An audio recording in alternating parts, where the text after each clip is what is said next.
পূর্বের কথা মোতাবেক এখন থেকে পুরো দেশকে তুফানের হাতে তুলিয়া দেব।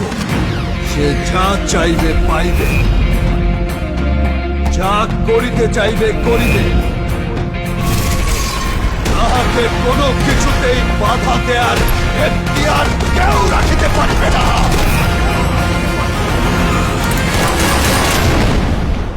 আর এর ব্যত্যয় ঘটিলে